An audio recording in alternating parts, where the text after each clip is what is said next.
My name's Dan Day. This is our in-shop S&J Automotive race car, the SJ1000 Subaru.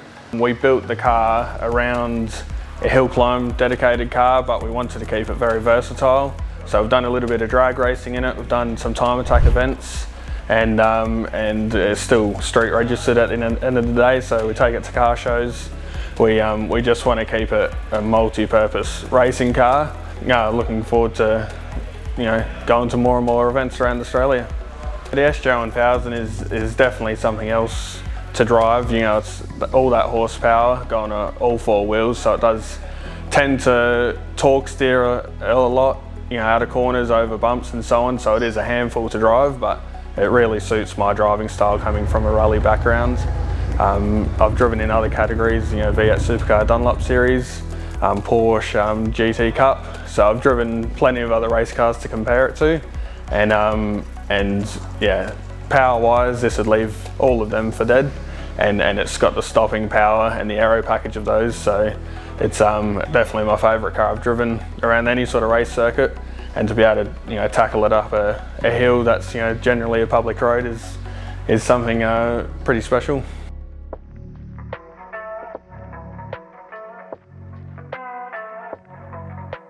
Legend of the Lakes hill climb, we've been running that event for 7 years now, and since 2016 when this car was brand new, that was its debut event, and we won that event straight up. So we've been very keen to get back there each and every year and keep bettering the times and ourselves, and it's paid off, and just come off another win, which is number 7, and reset the record. Our previous record was a 49.89.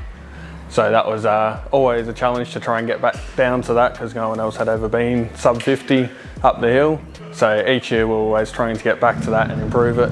And it wasn't until yesterday in the shootout we got down to a 49.45, which is a huge chunk of time taken off. That's always the goal, is to win the event, but my second biggest goal is always to reset that record. It's hugely important to me because it shows that we're improving the car and myself as a driver, and it all paid off yesterday. The Willunga Hill Climb is our end of year event each year. We've won it 5 times so far, and looking to do it in 4 weeks time and go for our 6th title contention there. It's always a special event. It's super close to home, so I actually drive the car from mum and dad's in the morning to Scrutineering, do the event, and drive home with the trophy sitting next to me and put it back in the garage. So it's a very cool event and a good way to finish off the year.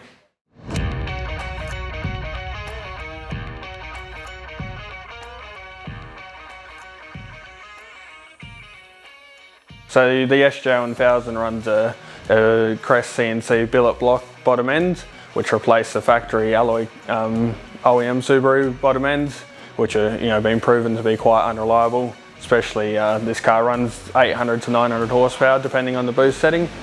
And it can do multiple laps, and we've done 2 or 3 seasons on the original motor, and when we pull it down, the bearings are still reusable. So the bottom end is proving to be super strong. We've got some Crest CNC cylinder heads on it now, which we were trialling for the first time this event, and they have shown extra flow and down low torque, and so the car engine wise makes 800 to 900 horsepower. It's got a PPG sequential gearbox with a paddle shift system on it, and the rest of the car is still effectively a Subaru. There's not anything too custom about it. It's all bolt-on parts, which is we wanted to build the car as a something someone else could build without spending millions of dollars custom making the car. So they're all off-the-shelf products on this car.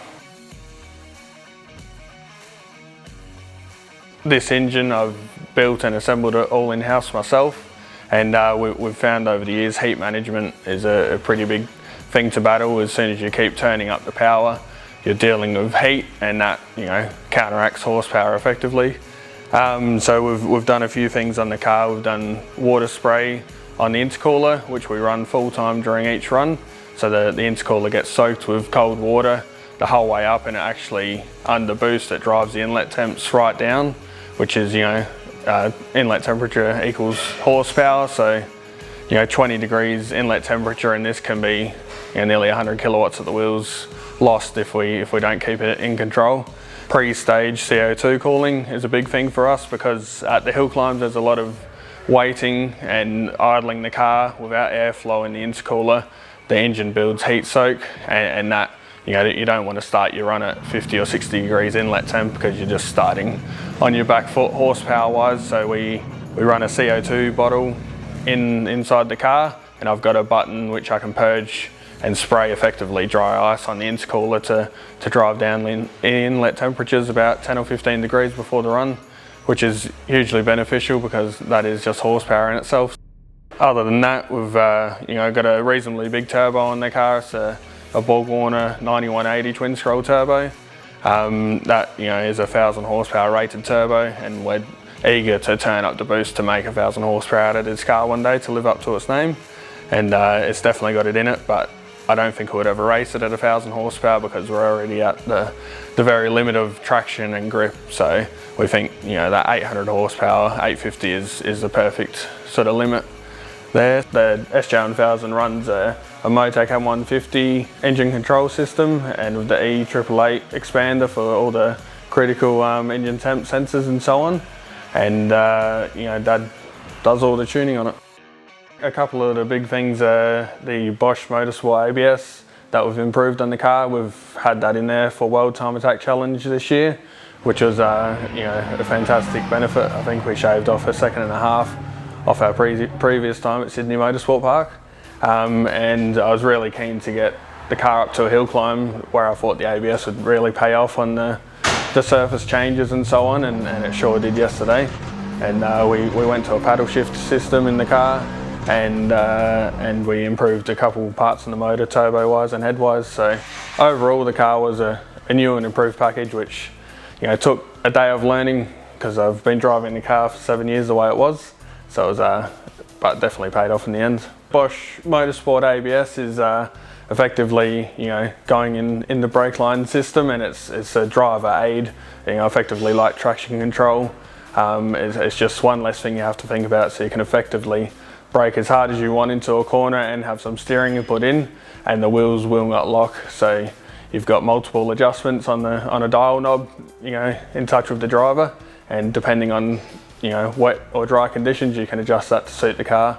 So hugely beneficial. As a driver, braking is hugely important in any racing circumstance. So if you can improve your confidence in braking and have one less thing to think about, it's worth every cent. At the hill climb yesterday, Legends of the Lakes, we tried a few different settings in the Bosch ABS, and I was just each run just trying something different, and I was finding what sort of assistant I wanted into the big braking zones, and we found the perfect number for that sort of particular surface. So it was hugely beneficial. I could move my brake marker probably 10 or 15 meters down the road, and that's at 190 k's an hour. So we're holding that sort of speed for an extra amount of time, which is just shaving off the end result time. So it was really beneficial, and it's one less thing you've got to think about as a driver, which is that there's a lot going on inside that car for 50 seconds. So if you don't have to worry about the wheels locking up and modulating brake pressures,